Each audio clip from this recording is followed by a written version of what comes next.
Bonjour, Martin Lucier. Merci de votre disponibilité. Bienvenue à Envol.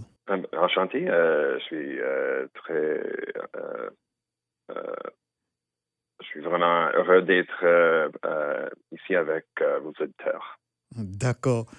Alors, l'information, c'est qu'il y a des réformes du système de santé qui sont annoncées au Manitoba, puisque le gouvernement va mettre un terme à ses collaborations avec les agences privées. Alors, quelle est la position du Collège des infirmiers et infirmières du Manitoba par rapport à cette décision? Euh, de notre part, nous sommes heureux de voir que le gouvernement passe à l'action pour mieux gérer les risques qui sont liés avec l'exercice infirmière dans les agences privées. Même en comprenant que ça va prendre un peu de temps à voir comment ça fonctionne d'ici 6 mois. Comme de cette manière, les risques que nous avons observés dans le passé, quand il y avait environ 80 agences privées qui offraient des services en soins infirmières, était lié à peut-être ne pas avoir une entreprise d'assez grand, un système de, de mieux gérer comment les placements dans des différents hôpitaux, cliniques, etc. Les agences privées qui ont été choisies travaillent depuis longtemps au Manitoba. Au moins deux de ces agences privées ont travaillé depuis longtemps au Manitoba. Alors, on a un peu de confiance à voir que il va y avoir un peu plus de soutien pour les infirmiers et infirmières qui travaillent pour ces agences infirmières à un développement professionnel en continu et une certaine façon de mieux gérer euh, la variabilité dans le système de santé pour les infirmières, mais aussi pour les patients qui sont au sein que nous gardons au sein de notre mandat réglementaire. Mhm. Alors, le collège a-t-il été consulté dans le cadre de cette démarche et qu'est-ce qui pourrait motiver une telle mesure? Euh, ben, euh, de ce que je comprends, la, la ministre a souligné que il y avait beaucoup de coûts financiers liés avec le, ce qui se passait avant avec ces environ 80 agences privées en soins infirmières. Et ce que je comprends, le gouvernement voulait mettre fin à certaines pratiques qui élevaient le taux financier pour la province. De l'autre côté, ça peut, euh, comme j'ai dit, mieux garantir une certaine veillance sur la sécurité et les compétences infirmières des infirmiers qui sont placés dans des différents lieux, qui ont une expérience assez avancée dans, disons, le travail d'exercer dans une salle d'urgence, par exemple. Si on plaçait une infirmière qui n'avait jamais travaillé dans ce milieu, ça serait vraiment difficile de bien répondre aux besoins des patients et des autres professionnels de santé. Alors, de notre part, on avait souligné ces faits et au gouvernement. J'ai vu Mhm.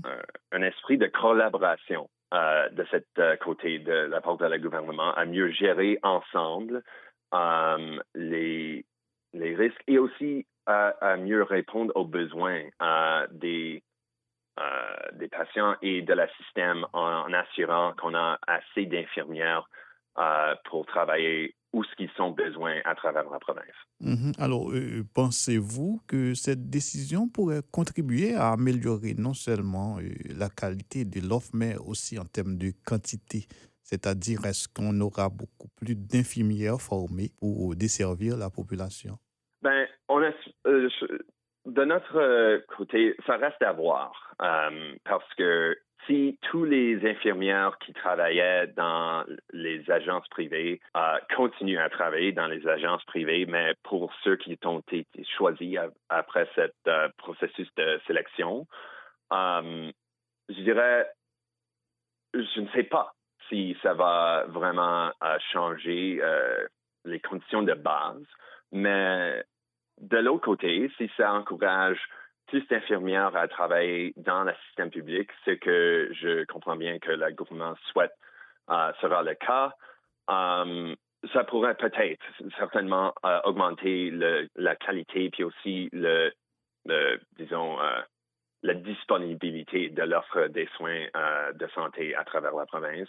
Ça serait un résultat vraiment positif Mhm. pour tous ceux qui accèdent aux services de soins de santé ici au Manitoba, mais ça reste à voir. C'est toujours, il y a plusieurs facteurs à considérer, plusieurs influences sur les décisions des travailleurs dans le système de santé, où ce qu'ils veulent travailler, de quel montant, comme est-ce qu'ils vont travailler à temps plein ou disons à 80%. Et si on peut motiver plus de gens à travailler à un montant un taux un peu plus élevé, disons, euh, euh, quelqu'un qui travaille maintenant à 60% de temps plein, s'ils augmentent leurs heures à 80% de temps plein, ça pourrait vraiment augmenter l'offre de ces services de soins de santé à travers la province. C'est ce qu'on a vraiment observé. Il y a une réduction d'heures travaillées par infirmière dans la province. Mhm. Et si cela encourage les gens à se rengager dans le travail, dans le système, je dirais que ça serait vraiment utile et un développement très positif. Mhm. Alors, d'une manière globale, quelle lecture faites-vous de la composition du personnel infirmier au Manitoba? Je voudrais surtout voir avec vous le côté linguistique, puisque il y a quand même une communauté au Manitoba qui parle français. Est-ce Oui, que c'est sûr. la province dispose d'assez d'infirmières et d'infirmiers francophones pour desservir cette communauté-là? Ben, nous entamons un processus de recherche sur plusieurs euh, indicateurs de diversité dans la euh, population des infirmiers et infirmières au Manitoba. Ce qu'on ajoutera maintenant, une question concernant les compétences linguistiques dans les deux langues officielles, mais aussi dans les autres langues parlées à travers le Manitoba, y compris les langues autochtones, afin de mieux comprendre quelles sont les compétences, les différences dans la population infirmière et pour, dans ce cas, être en capacité de fournir des données à la province pour qu'ils puissent prendre des décisions pour comment mieux recruter des infirmières et infirmiers bilingues à travailler dans le système. De notre côté, nous exigeons une compétence en linguistique en anglais parce que le système de santé-travail, euh, comme toute la documentation, la communication officielle dans le système de santé au Manitoba se passe en anglais.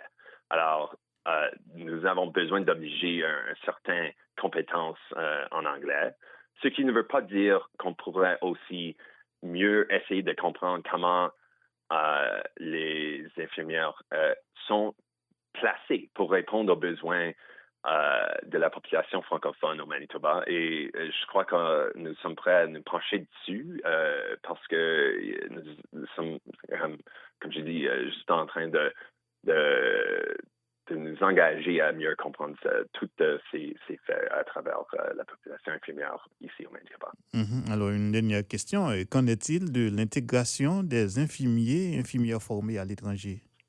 De ce point, nous avons depuis 2022 pris euh, plusieurs étapes et mesures à mieux intégrer les infirmiers formés à l'étranger, ce qui est toujours en évolution. Nous avons en décembre annoncé que nous avons complété plusieurs mesures qui desservent qui servent à mieux répondre aux besoins des nouveaux arrivants qui cherchent à être autorisés à exercer dans les soins infirmières au Manitoba. Nous cherchons aussi et continuons à trouver un esprit de collaboration avec nos partenaires dans le système d'éducation, puis aussi de la côté gouvernementale, parce que nous avons complété une grande comme questionnaire avec tous les infirmières qui sont maintenant inscrits avec l'ordre des infirmières, avec l'ordre. Ce qu'on a vu, c'est que l'un des défis la plus grande, c'est que ça continue à être les coûts financiers. Ce qui comprend les frais d'inscription. Nous avons certaines mesures que nous pouvons prendre à réduire, disons, les coûts qui sont associés avec le Mhm. processus de se porter comme candidat, mais aussi de l'autre côté, avec, disons, des défis qui sont euh, répandus à travers la population, les services de garde et le service de garde en français, disons, pour ceux qui sont francophones. Ça reste un énorme défi à régler, que ce soit aussi peut-être subventionné pour que ceux qui passent aux études euh, pour comme juste Mhm. être mieux en capacité d'exercer dans la manière demandée au Canada. Il y a un programme de formation d'environ 1 an qui peut durer beaucoup moins selon les compétences de l'individu, mais pendant ce temps, si on ne peut pas travailler à temps plein et on essaie de répondre aux besoins de notre famille, soit ici ou à l'étranger, ça reste un obstacle, disons, assez grand. Des autres défis comme le transport, l'intégration avec le processus d'immigration, nous cherchons à voir ou à participer dans vrai comme projet de mieux gérer toutes ces différentes disons, facteurs qui influencent l'intégration dans le personnel de la système de santé et nous sommes ouverts toujours à parler avec ceux qui ont des questions, qui ne savent pas comment se porter comme candidat, qui cherchent un peu d'aide à naviguer le processus d'inscription. Laure a investi beaucoup de ce côté aussi et nous cherchons toujours à continuer à améliorer l'accueil et l'intégration des infirmiers et infirmières formés ailleurs. D'accord. Merci, Martin Lucier, d'avoir répondu à nos questions. Merci.